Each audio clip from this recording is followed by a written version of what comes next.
So what I'll be talking about today is extending ArcGIS using programming. I should point out that in Canvas, I have, I should have logged into Canvas beforehand. I've posted all of the last material that we'll be using in the class. I've posted the material for today, which is this PowerPoint set of slides and some data that I'll be using for demos. And then on the pages for Thursday, I've posted the height above nearest drainage slides, the programming exercise, and then the data that's used in the programming exercise. I'll be covering some of the concepts in the programming exercise, or a lot of the concepts in the programming exercise today.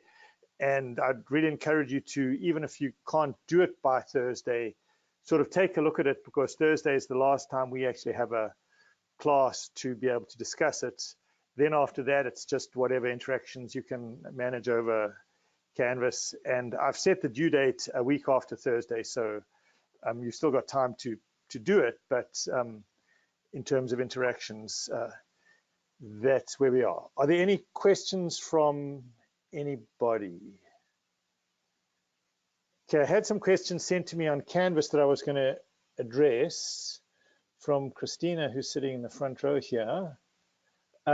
So the first one was converting degrees to meters. So I think in the exercise, I'd asked you to look at the grids for the Logan River, and it reported the grid size as 5.9 times 10 to the minus 5, and the units were degrees, something like that.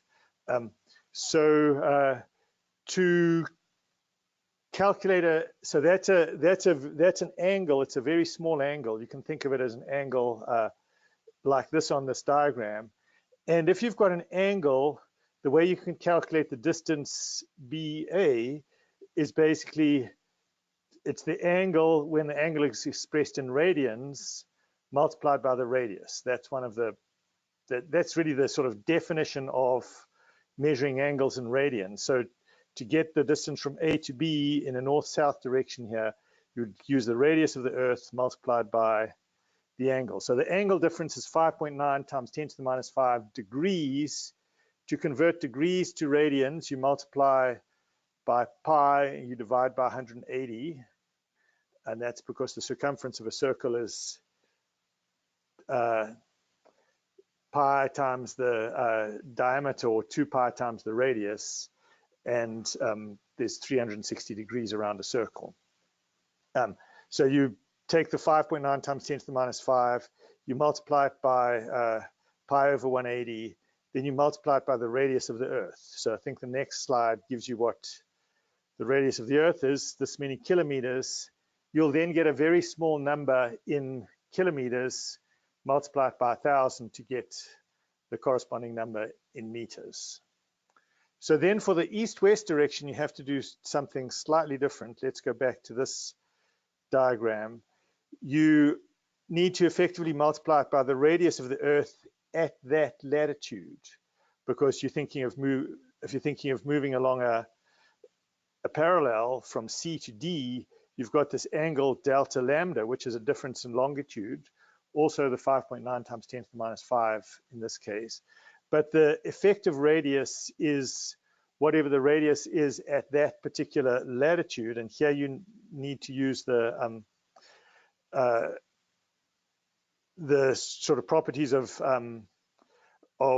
trigonometry. And if you think of if you think of a right angle triangle with this radius, the distance you are north of the equator, and then the true Earth radius from the center to that point, those form a right triangle, and you can get R divided by the radius of the Earth is the cosine of the latitude.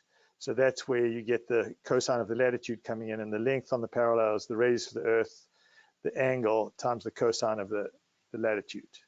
You have to be careful when you're using calculators, because your typical calculator will require that the angle be input in degrees when you put it into a trigonometric function. You can take most calculators and switch them into radian mode, but they don't do that by default because they know that most people work with degrees.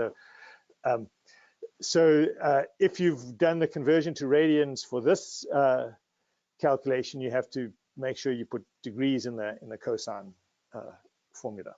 On the other hand, many computers are like, I think Excel will default to radian. So you just have to kind of keep your wits about you as to what program you're using. So is that good enough? Any other questions related to that from anybody? The other question I had was related to the end of this exercise 4, where it says calculate height above nearest drainage, and so this part, so height above nearest drainage, and it says use the d-infinity distance down function. Prepare some layouts to illustrate the result, and I didn't specify what. What I was thinking of is if you try and show the height above nearest drainage for the whole of the Logan River, you will not see a lot of interesting detail. So you might show the picture for the whole of the Logan River, but you might also zoom in on a few places and zoom in where there's sort of flat valleys, zoom in where there's steep valleys, and just look at the difference and show the difference and write a little bit about, oh, in this area, you can go up 2 or 3 meters and the river would expand out quite a lot. But in this deep canyon part, it doesn't expand out very much at all. So, and just find places where it's interesting to illustrate those sort of concepts. So that's what I had in mind for you to illustrate there. Then there was a question about where the vertical distance down, which is what this function gives you, is the same thing as height above nearest drainage, or how do you relate one to the other? The answer is they are the same thing if the stream raster grid is correct. The stream raster grid, while it's named stream raster grid, could really be named target grid. I didn't name it target grid because target grid would have just made people confused. But this function will calculate the distance down to whatever grid you input here. So maybe you're interested in the outlets of beaver dams. That's where one of my colleagues, Joe Wheaton, has been using this. And then it wouldn't be height above the nearest drainage, it would be height above the nearest beaver dam outlet. But if the target grid is a stream raster, then it's the height above that nearest stream or drainage.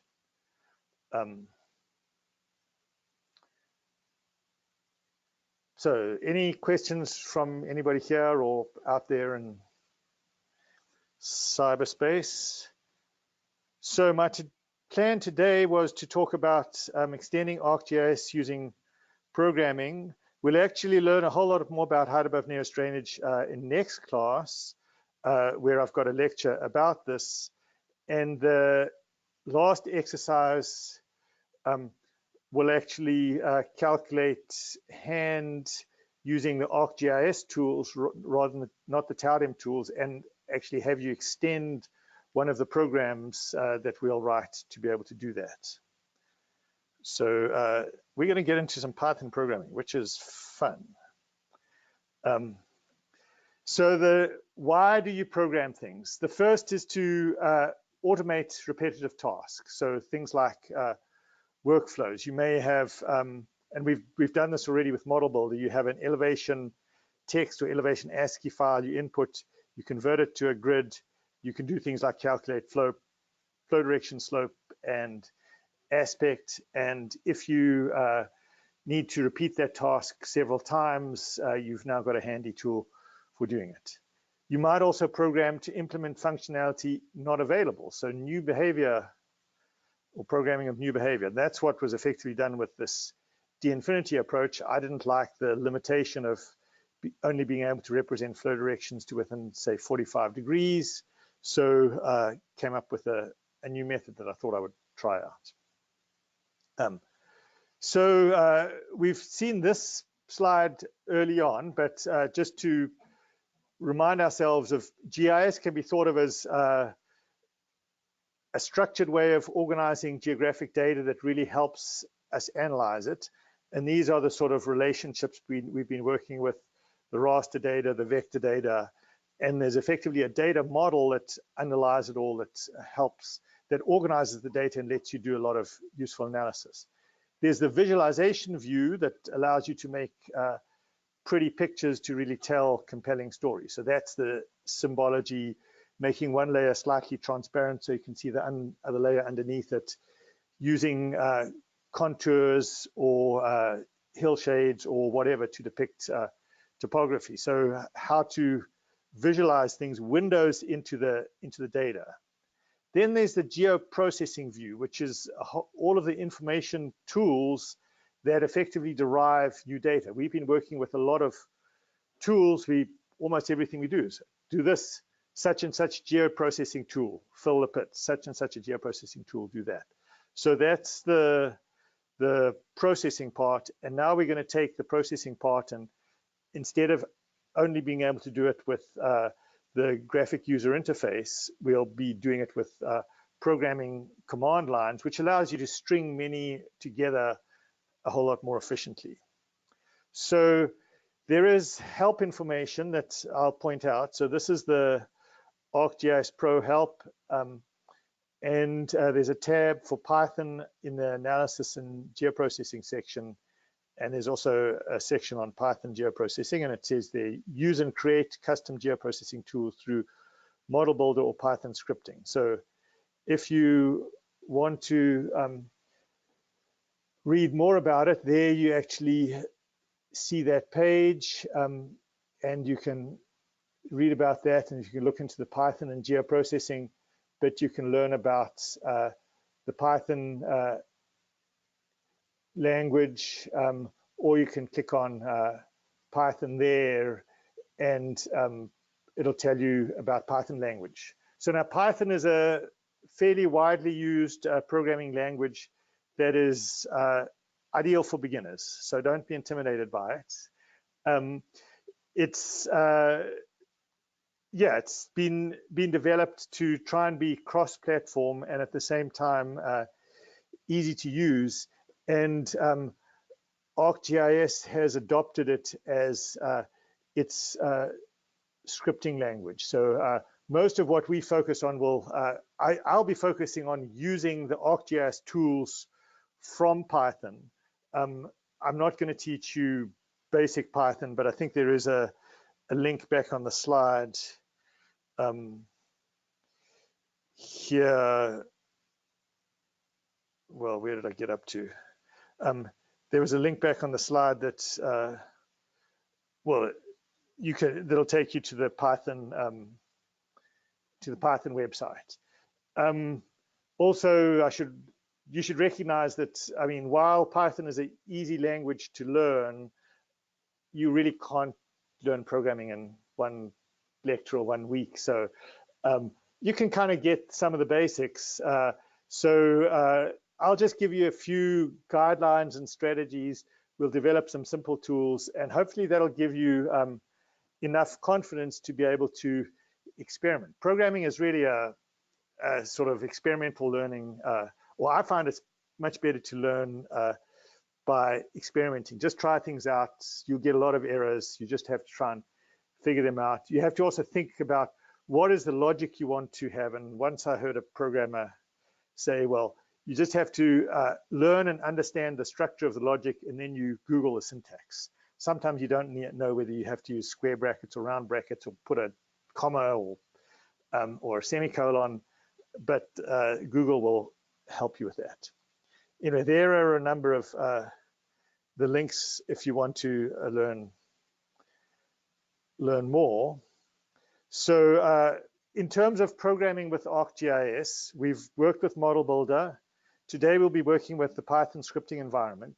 There are also other capabilities. There's the ArcObjects library. So if you're programming in a system language such as C++ or .NET, you can call that. These are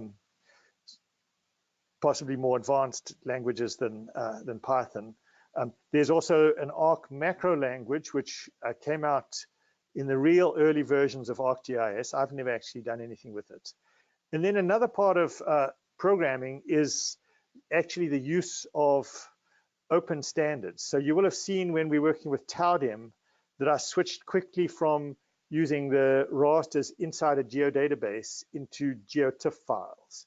And that's because GeoTIFF files are an open standard, and it's possible to find libraries that people have written to read and write those files. Whereas if you want to read and write rasters inside a geodatabase, well, that's a sort of proprietary format that Esri has, and it's not so easy to write programs to work with that. So relying on things like standards of the GeoTIFF files, the shape files, the netCDF can actually encourage programming with that. So there's a Python environment built into ArcGIS Pro. You can actually just click, and we will do that. You click this little button, you end up opening a Python window where you can write Python code. Also, there is, with every installation of Python, there is an editor referred to as idle. So that's what we'll be working with, because we know that if you're working with ArcGIS Pro, it installed Python for you, and therefore it installed the idle editor for you. That's not necessarily the best editor, and it's a pretty rudimentary editor. So if you're going to be doing a lot of programming, I'd encourage you to learn how to use a more powerful professional development environment such as PyCharm or any of the other sort of popular Python development environments. But I didn't want to try and sort of burden us with learning that, as well as all of the installing, getting a license, or you can actually get an educational version, but I mean, you have to then provide your email address and certify that you're at a EDU institution and so on. So then each tool has its own Python command. So after you've run a tool, you can actually go and look at the history and say, copy the Python command, and it will appear in it'll go into your text buffer that you can then paste into a text file, and then you can see what it was. So that's a real handy way to effectively learn the commands and learn the syntax, because you can program with a graphic user interface and copy the commands that way. So we'll start building up our programs like that. So I'm going to try and demo these few things. So getting the Python code out of the geoprocessing history, using the Python window, getting it from the online help, and then sequencing the code into a script and editing and running it with idle. So let me get out of the PowerPoint and go into so this is a project called My Watershed, and in the material for today's lecture, this is, if you download the zip file and unzip it, you'll get an ArcGIS Pro project that has this. So I've effectively unzipped that, or gone to the folder where it was before I zipped it up, and opened it. So this is a project that has a digital elevation model. It has also a basin boundary, and it also has an outlet, and it also has a buffer that was used to sort of make sure the basin boundary, or that the area covered the whole watershed. And this happens to be nearby in Cache Valley. This is the Little Bear River. So we were dealing with the Little Bear, Blacksmith Fork, and Logan, were the three rivers in the Little Bear, Logan, Huck 8 that we were dealing with, and we've done the other study on the Logan. This is happens to be data for the Little Bear. So let's go through some of the steps that we're now familiar with. We did the watershed delineation using TAUDEM, but here I'm going to use the native ArcGIS tools. Let me get this GoToMeeting out of the way. So getting into the geoprocessing tab, the first thing we often have to do is fill sinks. So I find the fill tool, and then we also point out what data we have. So in folders here, there's the My Watershed folder, and there is the My Watershed geodatabase that has this DEM, and it also has in the base map the outlet, the basin buffer, and the basin. So if I input the surface raster to be the DEM, I choose the output raster. I'm just going to call it, I'm going to put it back in the geodatabase, and I'm going to call it FEL, fulfilled elevations, using the sort of naming convention that I've been getting familiar with. Save that and run it. So this is the sort of thing that you've done quite a lot of, running an ArcGIS tool, and it completes eventually, we hope.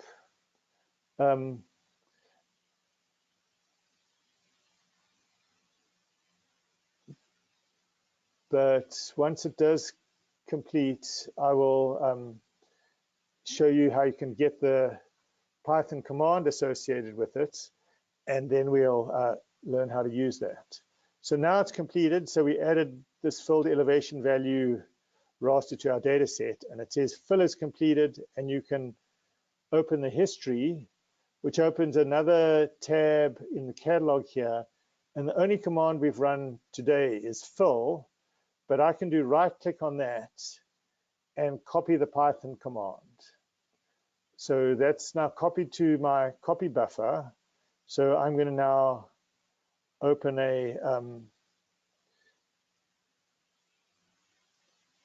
text editor. So almost all PCs have Notepad, so I'm going to use Notepad.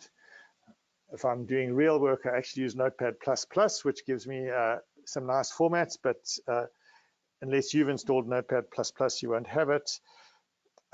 So there, now just do Control V to paste that in there. So this, now we see that in this Notepad window, I'm seeing these are actually the Python commands that were behind me doing that fill.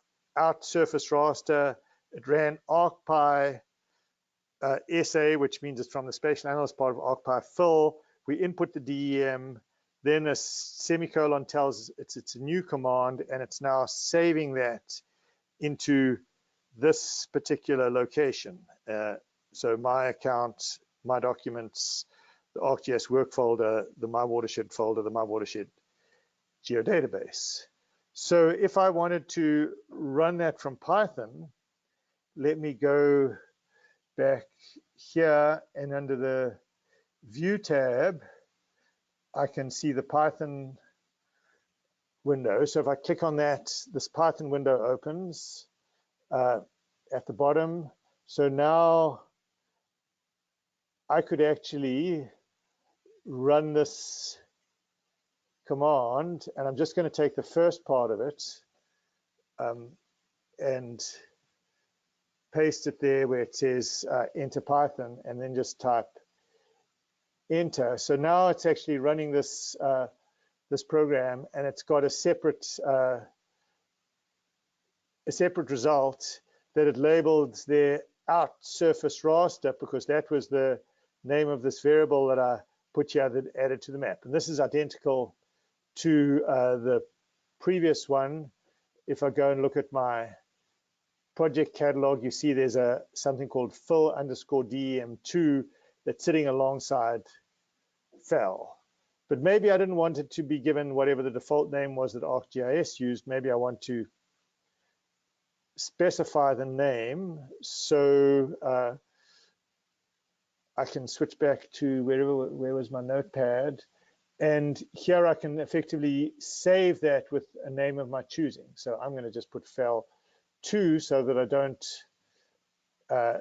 go on top of the previous one I had and take this little Python line. So this is really just single line Python commands, and I'm going to execute that, and didn't look like a lot happened, but if I do a refresh on my geodatabase here, you will see that the name of the fill DM changed to fell 2, and if we look at the properties of the out surface raster, it will have also changed to fell. So it changed the name in the geodatabase. It didn't change the name on the table of contents. So there's slight differences between some of the sort of cosmetics of what happens when you're doing things from Python and when you're doing them from the command line that you just have to be alert to. So the next thing that you might want to do is perhaps calculate the flow direction. If we're going through the watershed delineation, it's fill pits, calculate flow direction, calculate flow accumulation, and so on. So I would go to my geoprocessing, look for flow direction. But rather than execute the command and see what the Python command is, because I've already showed you how to do that, I could actually just go to the help function for that tool, and it opens ArcGIS's help here, and you can read all about how this tool works, and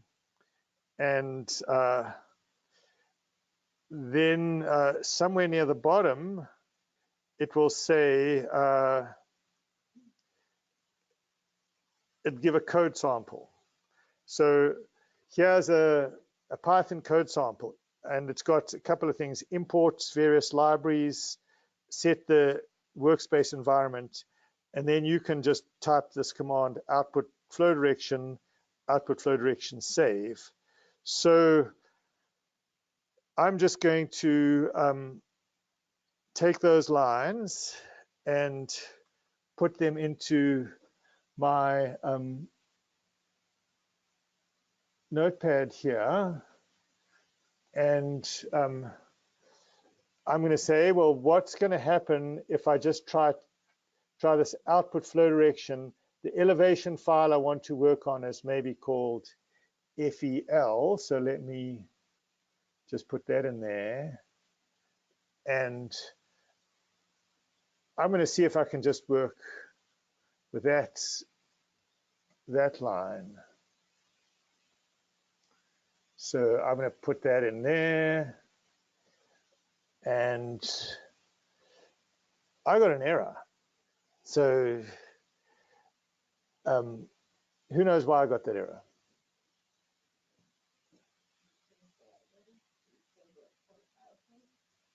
Is it because you don't have that environment called in yet?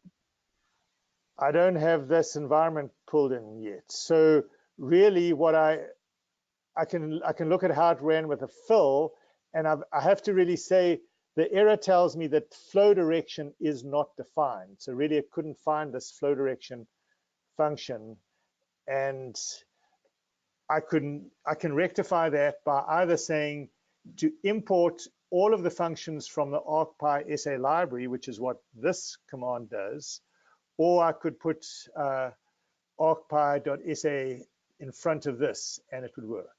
So I'm going to do this particular function, and so that's just saying that now all of the functions that are part of that are now in my library. Now I believe I can just type the up arrow to get my previous commands. So I do the up arrow to get that previous one, and now if I do enter, it should work, and there you see it's calculated my flow directions. So we see the sort of things that we're building up, and I could I could at some point say, okay, so maybe the next thing I want to do is calculate flow accumulation. So I probably want to go and look at the flow accumulation help and see about that. So let me do that. So there's flow accumulation down there. And if I look at the help for flow accumulation, I can scroll down and see it's actually got a similar set of inputs, and then it calculates flow accumulation from flow direction. So I'm just going to copy those two lines, bring those into my notepad that I'm using as a scratch space, and the flow dir, well, I'm not sure exactly what the name of my floater file is. So let me, but I know that I have this variable outflow direction. So let me save outflow direction, save, and I'm going to save this as FDR for flow direction. So if I do that, switch back to Arc, to the Python window. So now, now if I look in my catalog, I should see after refreshing. You have to do a lot of refreshing when you're working with Python, because the execution sort of happens outside of ArcGIS. So it doesn't automatically always refresh. But there I've got this thing called FDR. So now I could actually put FDR as the input for flow accumulation and evaluate flow accumulation by pasting that in there. So now I've done the three things: calculate, well, fill the pits, calculate flow directions, calculate flow accumulation, and I was sort of starting to build them up in a well, in a sequence. And I do actually have all of them in this text file that I haven't saved yet. I could save this text file and start tying it up into a program. I could have just been typing these commands directly in here, and maybe that's what it's intended to. I always like to cut and paste things because I can never get the syntax exactly right when I'm typing it the first time. But that's just a sort of style. I mean, other people work just by typing it in. You can go and right-click in the Python window and say, save the transcript. And now it says it's going to save as a Python file. And I'm going to give it a name, my code.py, for example. And it said it already exists because I've done this before, apparently. So I'll save that. Then I can go back to where am I doing my work? Here in programming exercise. And there is this little file that I just created, my code.py. So if we rank things by date modified, that's the one that's just being created right now. I can right-click on this and edit it with idle. Now there's actually multiple Python environments on my computer, and I think there's actually two installed with ArcGIS Pro, but I'm not sure whether you guys will have the first one. But if you pick the first one, you'll just be working in a sort of native Python environment. If you pick the second one, you'll be working in the Python environment that has access to all of the ArcGIS Pro libraries. So that's the one you want to pick. You could also just run it with ArcGIS Pro and it would run. Now this is just a file that's got the commands that we just wrote. We're not sure whether it's set up for sort of prime time running yet, so I'm not going to pick the third one, but I can do that later. Oops, did I stop recording or what happened there?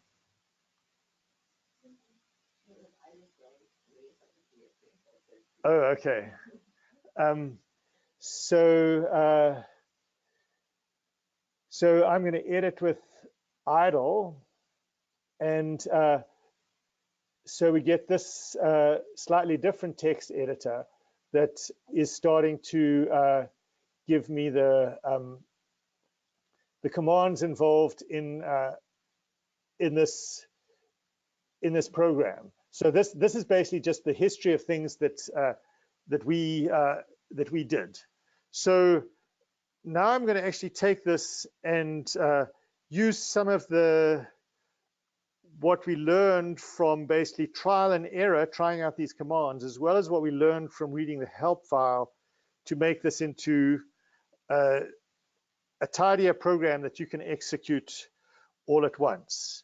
So first I'm going to switch back to my notepad here, and there were all of these other things that says import ArcPy from ArcPy import environment and so on. So I'm actually going to take these commands because they're needed and put them at the beginning, because when you're actually writing a complete program, you want them.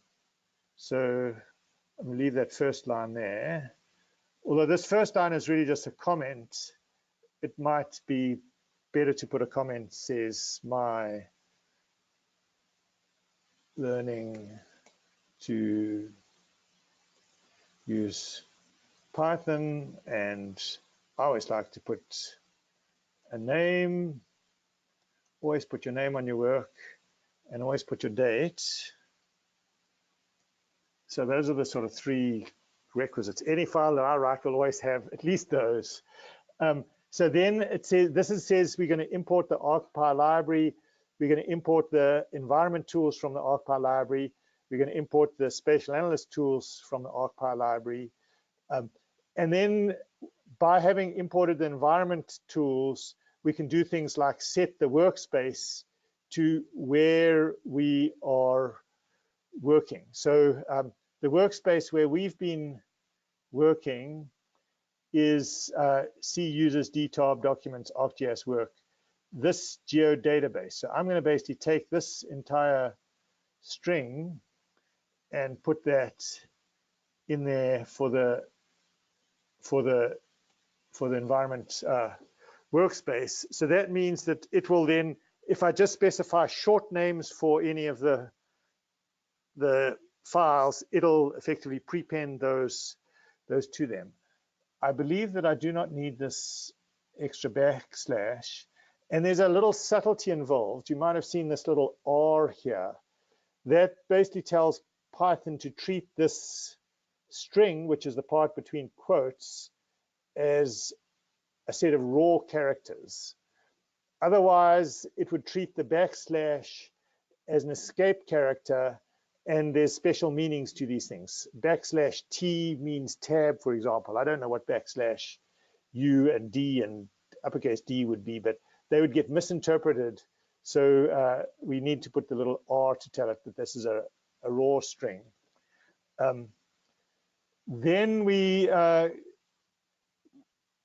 want to be doing the fill function, but let's rather than have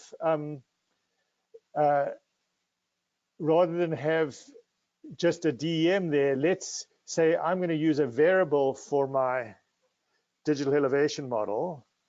So I'm going to have a section here that I'm going to put a comment on. A little hash makes it a comment, and call it inputs, and I'm going to say DEM equals DEM. This will allow you to have a different file name you work with. And I guess we can think of the environmental workspace as also part of the inputs. So then I'm just going to put that variable there. The output raster, I'm just going to save it as FEL in whatever the workspaces we're dealing with. And then I'm going to do a calculation of flow direction on that FEL, and I guess normal is the type of flow direction. Later on, we can read maybe we will actually be able to use the D infinity flow direction. These were where I made a mistake, so I'm going to delete those. I've got this already. And let me start grouping these things into pairs. After calculating flow direction, we also want to save it. So I'm going to do, say, out flow direction dot save. We've learned from this above that this is the syntax for telling something to save. And I'm going to call it as FDR and delete the rest of that. Then I'm going to, after having calculated out flow direction, I'm going to calculate the flow accumulation on that flow direction, and then I'm going to save that as, say, FAC. So now I've got a little program that specifies the inputs, where it's working, and it calculates the field elevations, the flow directions, and the flow accumulations. So I can actually just type run the module, and this will run this whole thing right from here. Before I do that, and to actually show you that it's going to work, and also to protect myself against making a mistake, I know that this little script is going to create a field elevation raster, a flow direction raster, and a flow accumulation raster. That's what it's intended to do. I also, if I'm being very careful, know that I have those rasters in my result already. So it's possibly going to overwrite those, and I want to guard against that. So let me just go and delete them. So I'm using the delete option, which permanently deletes rather than just the remove option, which just removes it from the map. So let's delete that. So now we're back to where we started. All we have is a digital elevation model, and I can do I can go back to my Python thing and say run that module. It says it must be saved, so I'll say okay, so it'll save it, and it opens a Python shell, and it's running. We don't exactly know what it's doing because I didn't. Python is a silent language in that if everything works fine, it doesn't give you any feedback. If it has a problem, it'll give you an error in a hurry, and sometimes a whole spew of errors. So it might have been better for us to put some print statements along the way to say, I'm done with this step, I'm done with the next step, I'm done with the next step. But I didn't do that, so I'm just going to have to wait patiently while it goes through all of those steps. And of course, I got an error. So I'm not sure what the error was.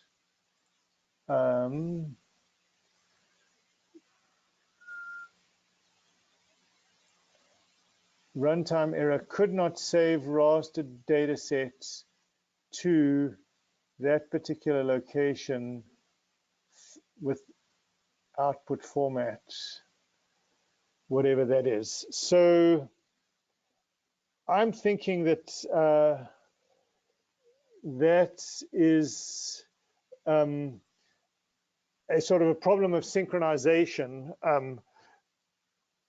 I had deleted that that layer, but it hadn't fully gotten deleted because it might still have been associated with this Python code here. So I'm actually going to just close this project and reopen it to make sure everything's fresh. And then I'm going to try again because I can't see anything actually wrong with my code. I could actually try run the code without ArcGIS open, and we'll see what happens there. In theory, I mean, I've still got this Python here. I don't know what it'll do about licensing, because I think the fact when ArcGIS is open, it knows it's got my license attached. I think it might remember it for long enough. So let me just try run this module. So it's running it. So if this all works, then it means that we don't actually have to have ArcGIS open while we do that, which is,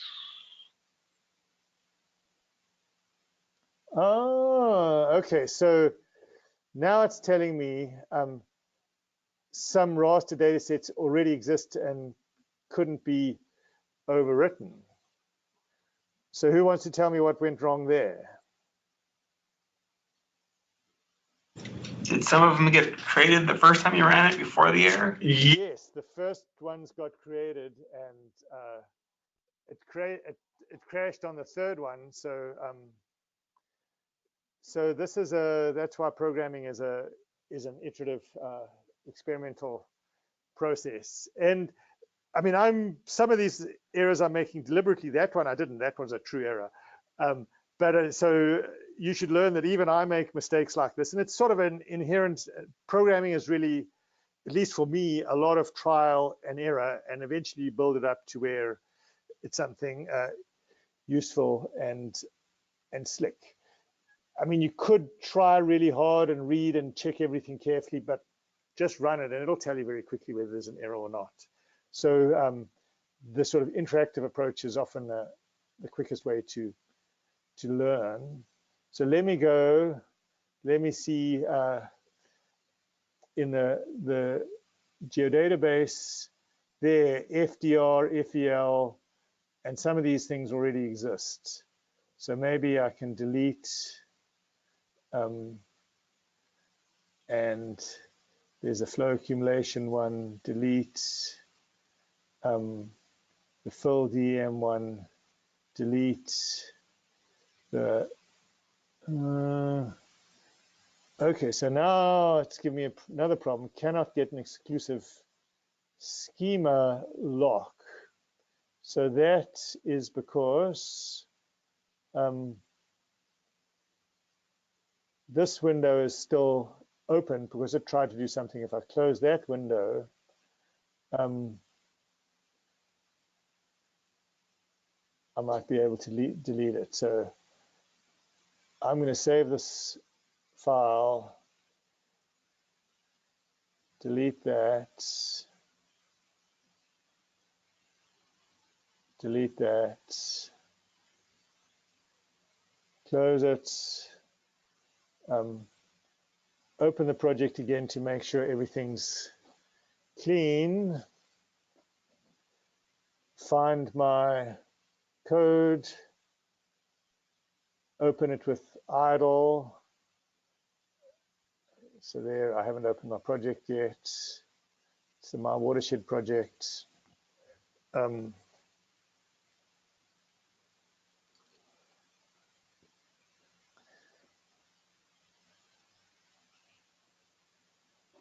So let's see what I've got here.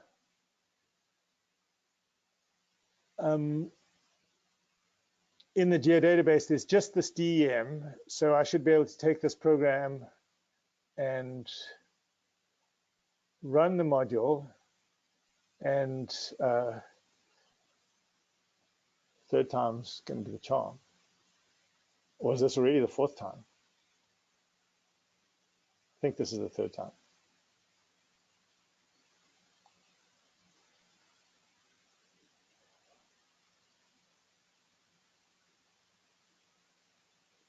So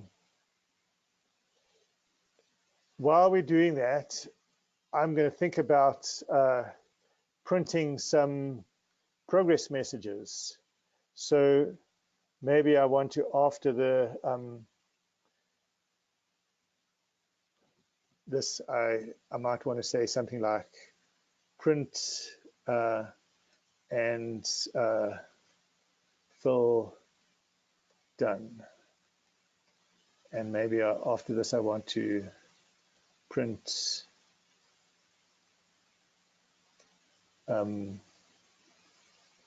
flow direction done, so that I get some indication of progress as it's going along, and print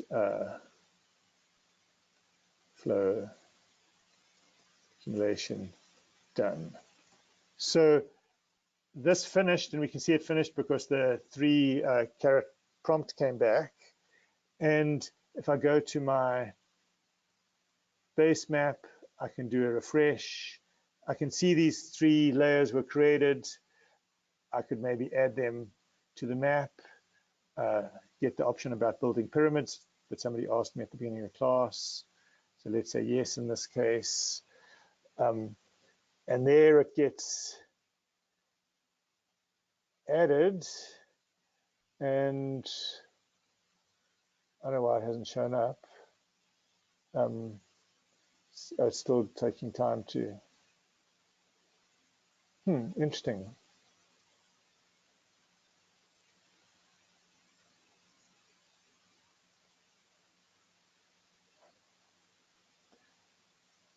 I think that's a display problem. So I'm going to close this and open that again and hope that it displays. Open the My Watershed tool and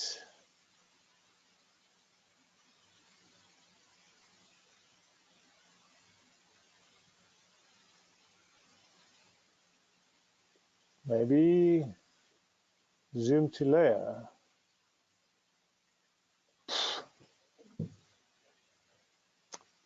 My computer is obviously a little bit confused because that's the result from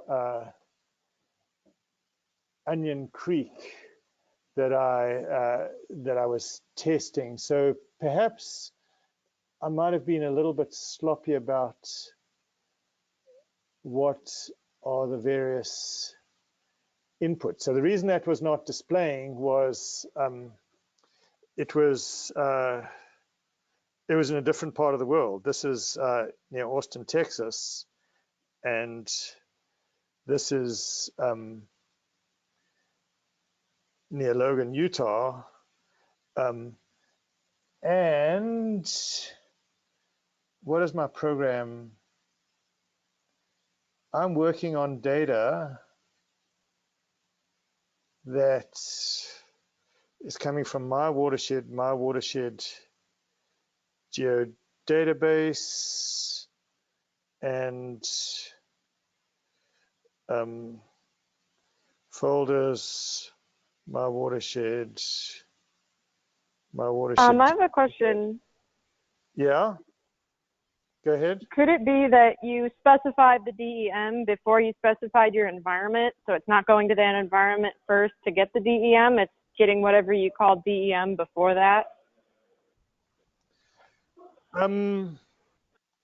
So what you're saying is that in my code here, the fact that I'm saying DEM before I'm saying environment workspace, anybody want to I don't comment? know if that would do it, but that was a suggestion. I have no idea.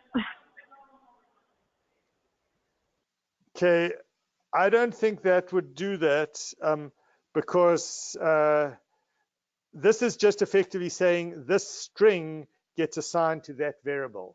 It doesn't know that this DEM is a raster. It's only when I pass it here and I try to do the fill on this DEM variable that it passes the string in there.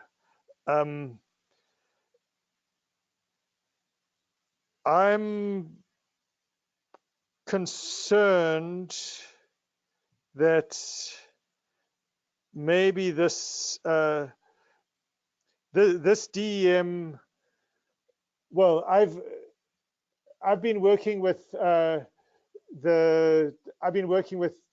data sets from Little Bear and also data sets from Austin, because you'll notice if you work through the exercise that I have you do this exact same hand exercise on Austin, and somehow they're getting muddled up,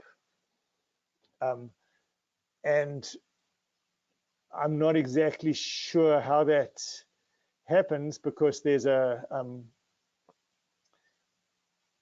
this. Well, let's look at the path of this DEM. Its source is documents ArcGIS work my watershed. My watershed GDB.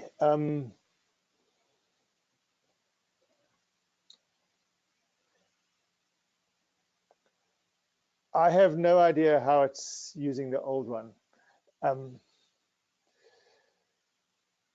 Well, I sort of have an inkling, but I don't know whether I can explain it well enough to mean that I really understand. I know that ArcGIS sometimes keeps temporary results in certain locations, and I think it may be using one of those. So to refresh everything, let me do a so let's get rid of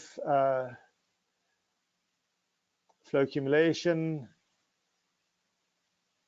Okay, so it's still got things locked. So close that window. I'm going to close my Python code that I just wrote. Get rid of that. Get rid of that. Get rid of that. I'm going to now export this DEM to something that I'll call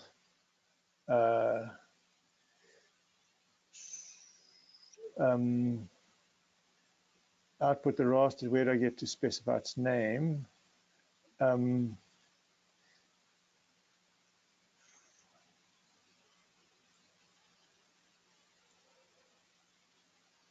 Output the raster data set.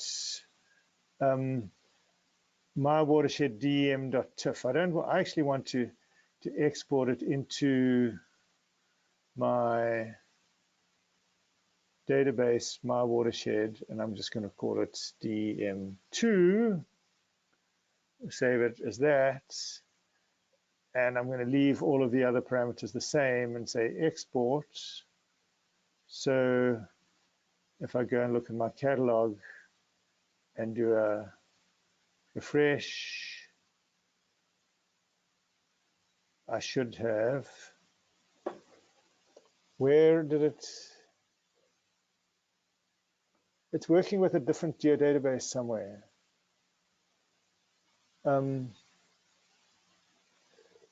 See documents, ArcGIS, my watershed GDB.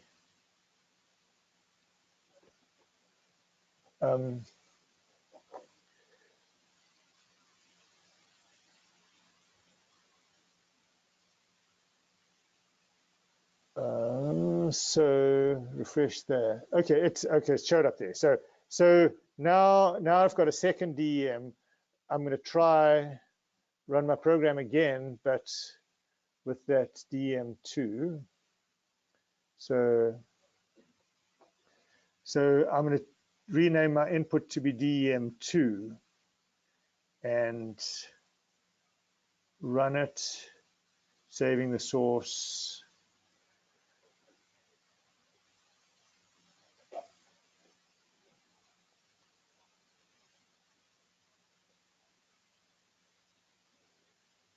So it's showing me the fill was done. So those were the print commands that I put in there.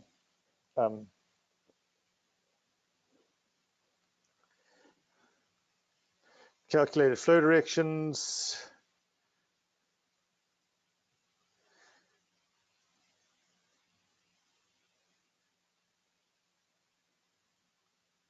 You'll see there's a bunch of action happening behind here in the files because results are getting written in this in the ArcGIS work folder, and back in the Python command it calculated flow accumulation and it's done. So now let me look at my results. So refresh here and let's see if I add the flow accumulation now.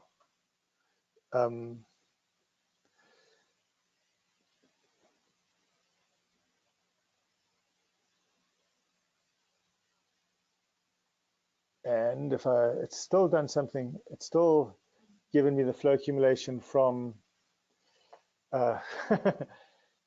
from Onion Creek. So let me, I should probably give up on this, but I'll just do one more thing. Let's remove that. Let's use different names for the outputs. So I can use whatever names I want. So FEL little bear, or say little bear FEL, and then I want to have, this is the input here, little bear FEL, little bear flow direction, little bear flow direction, little bear flow accumulation. And now if I run that,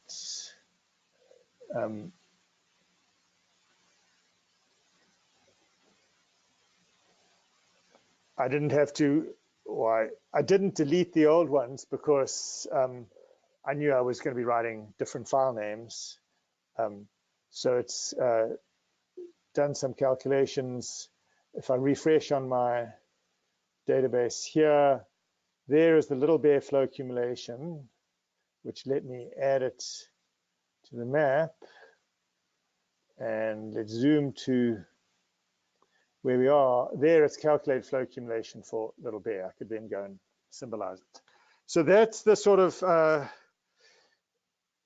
thing you can do in terms of programming. I wanted to switch back just to the slides briefly.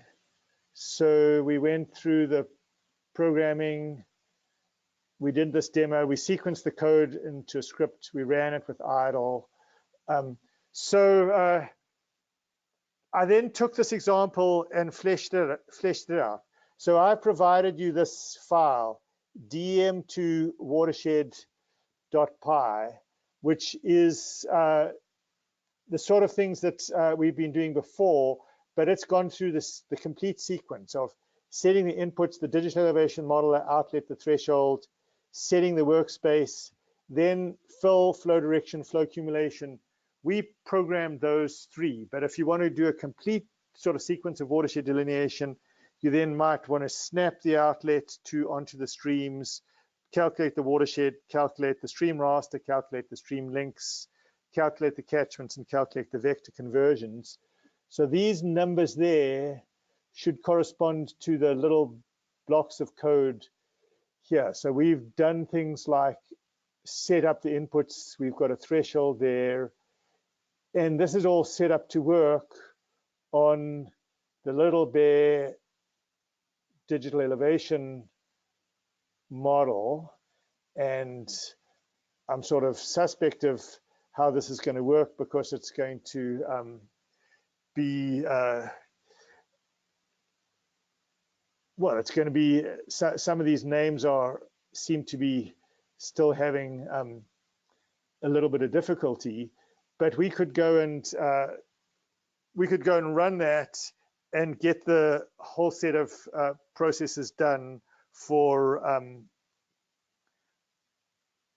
that Little Bear watershed. We could also go and run it for a different DEM, the Logan watershed, just by adjusting the inputs, or I could get it done for Onion Creek watershed just by adjusting the inputs, and that was the intention. And I'll go and do that once I've got to the end of the slide set, because I want to make sure I get to the end of the slide set, because if we run into problems with that, then yeah, let's get the presentation done before we get bogged down, because I'm not quite sure what's getting mixed up. So TAUDEM was programmed in a similar way.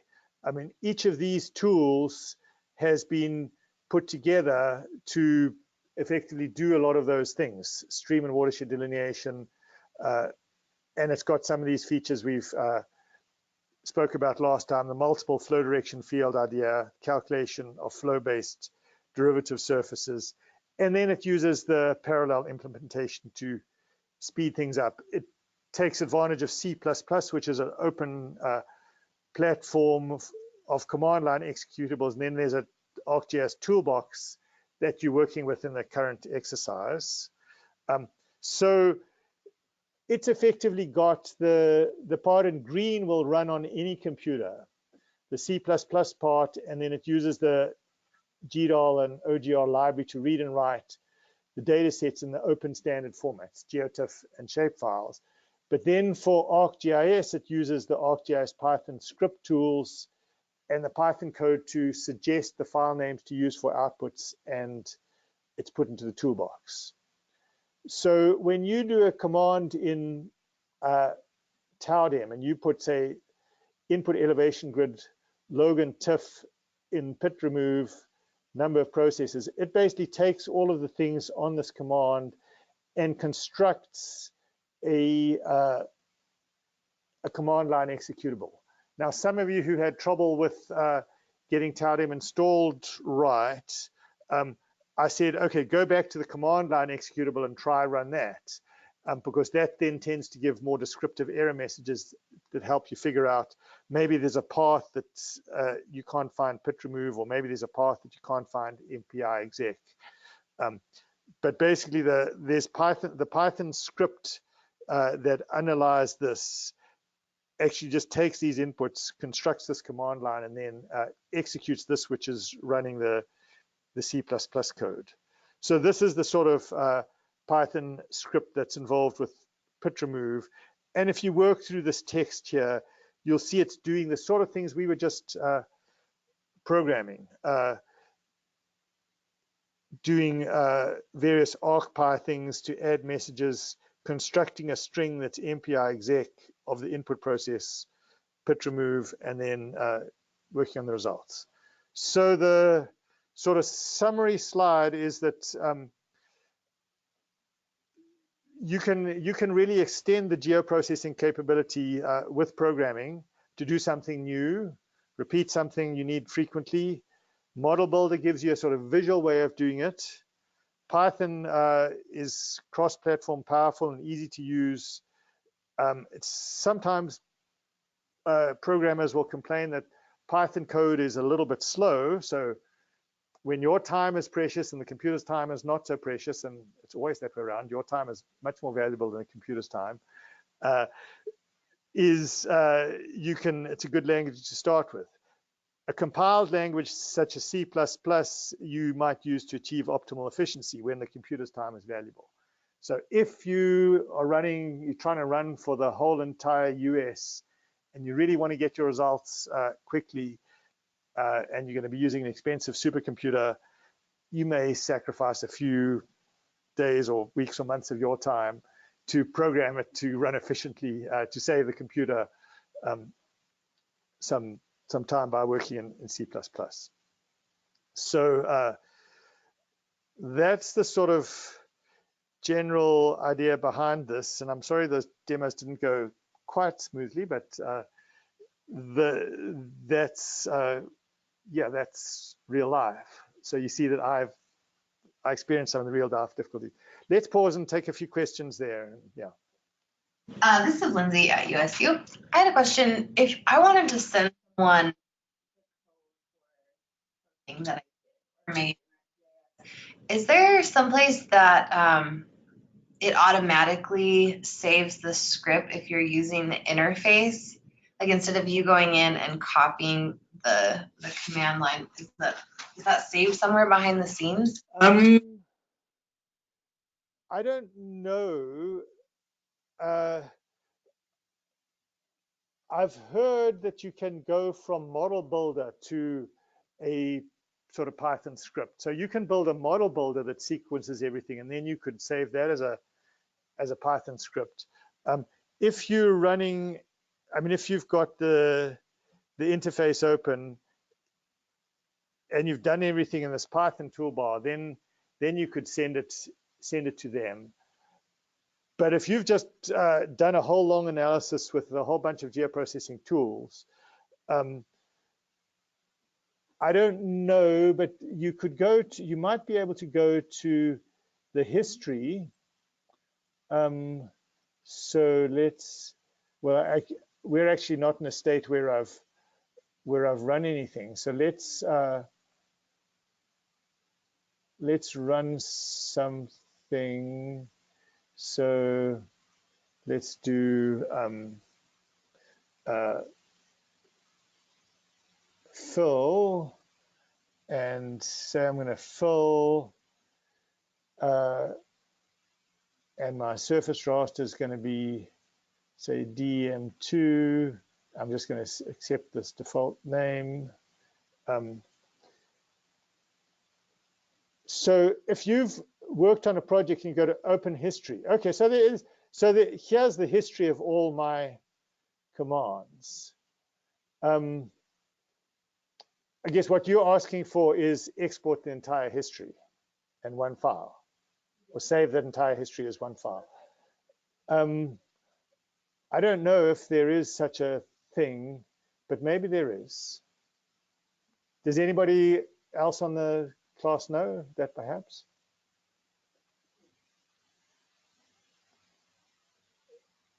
Ha. So I've selected all 5 of them. Copy Python command. Let's go back here, empty this out, paste. So that would be one way of doing it. Now this is a little bit, well, each of these functions has the whole full path involved there, but that's actually pretty repeatable because it's got the, I mean, if you know the exact files that you worked on. So the question is, what was the order that it, I'm worried that it's gone from, it's the wrong order.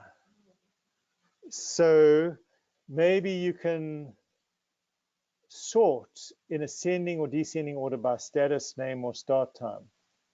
So maybe if we switch it to the other sort order, then you copy the Python command, and then you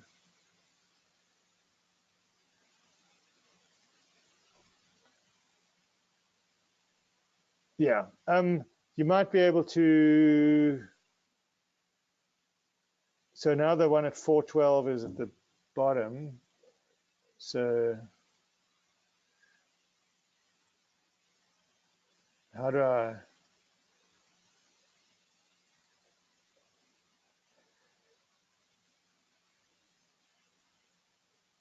I tell it to not select something?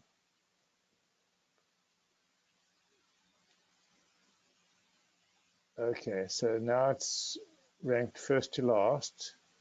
I select them all, copy the Python command. Yeah, now it's put them in the first to last order. So you could, that would be one way to do that.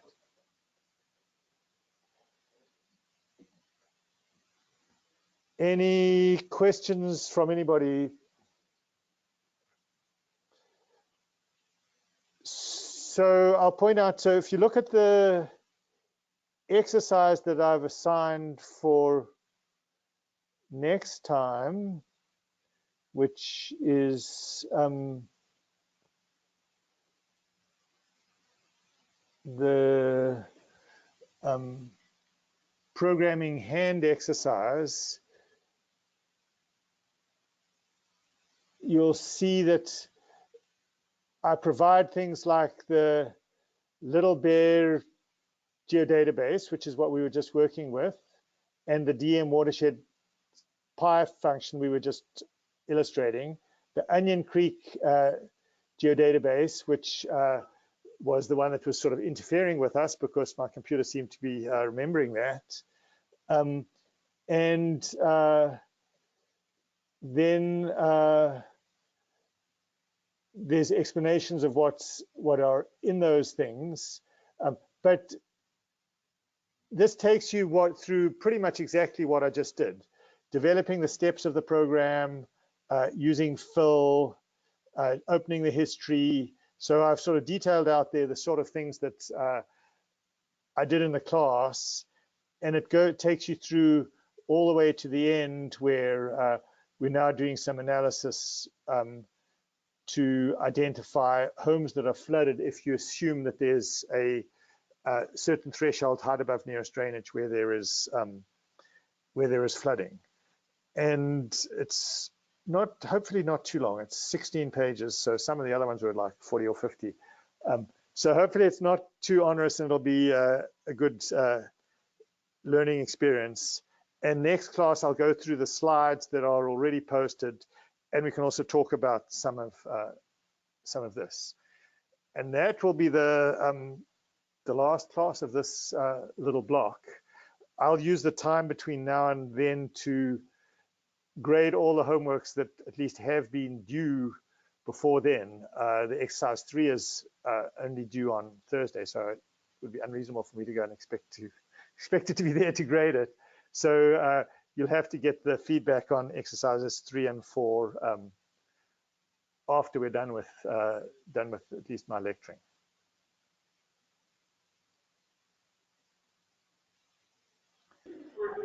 Really quick question. This is Marissa from Indiana University. When you were making the code, it gave you an error because you already had the DEMs or whatever, the output saved with the same names. Is there a way to make it overwrite if I like realize, oh, I messed it up, or do I have to go in and delete them if I mess it up? And there is a way to overwrite, and that's actually in the DM Watershed to Pi function that I've provided, and that's also in the slide. You'll see that you can set an environmental variable overwrite output equals true, and that will work most of the time. So that's really handy, and I put that in the code for that reason. It's still not completely infallible, because sometimes it thinks that the code is running. Well, if you have it open in ArcGIS Pro and visible on the display, it still locks it and doesn't want to let you delete it. But as long as it's not locked on, as long as it's not presented on a display that's open, that usually works. okay, thank you. Any questions from anybody else? Could ArcGIS Pro be linked to R? Somebody said.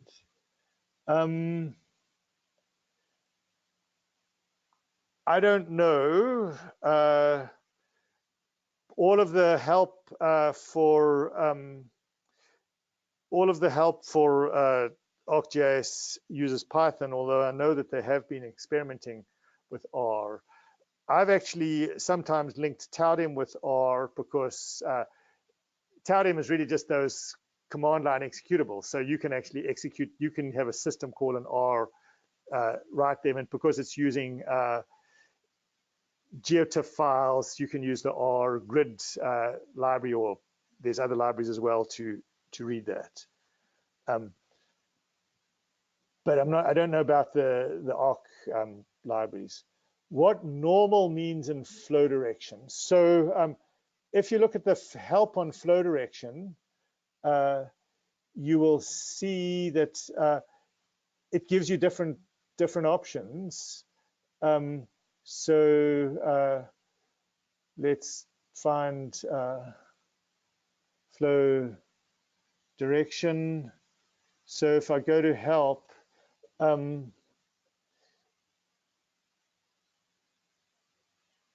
somewhere down here it'll say what the different options are.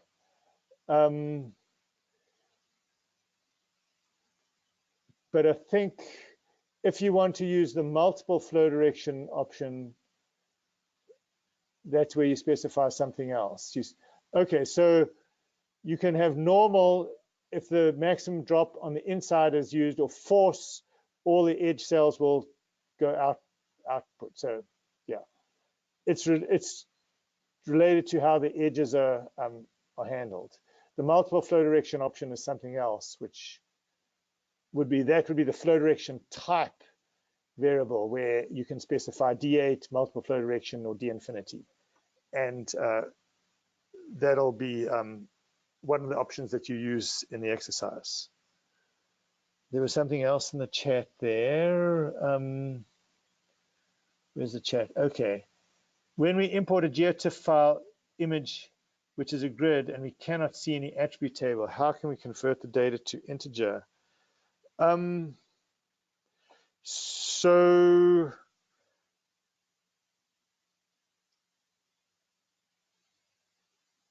I'm not sure how to do that. So the question is how to convert a grid to build an attribute table. I would just look around in the Arc help for building value attribute tables, and sometimes it happens automatically when you try and symbolize something, but that hasn't always been the case. Usually if there's only a small number of colors, it builds an attribute table for you, but if there's a large number, it doesn't want to do that. And I've sometimes had a bit of trouble with that.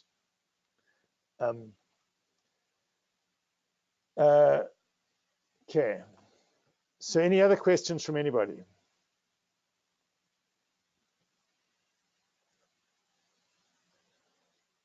All right, well, that's it for today then. Thank you, and we'll talk to you all on Thursday. I will stop the recording and we'll be done.